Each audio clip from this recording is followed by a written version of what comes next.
Hello, everyone. Welcome to Intellicraft.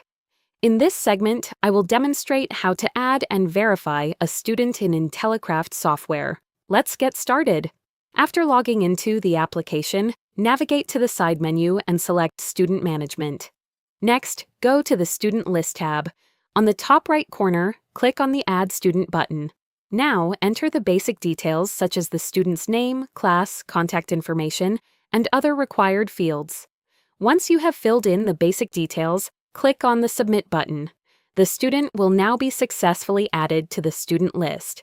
To complete the student profile, go to the Action column for the newly added student and click on Update Details. You will see multiple form sections.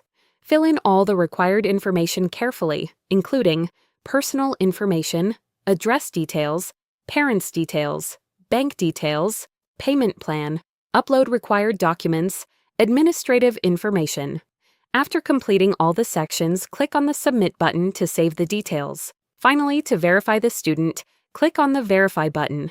When the confirmation message appears, click on Yes. The student is now successfully verified. Thank you for watching this demo.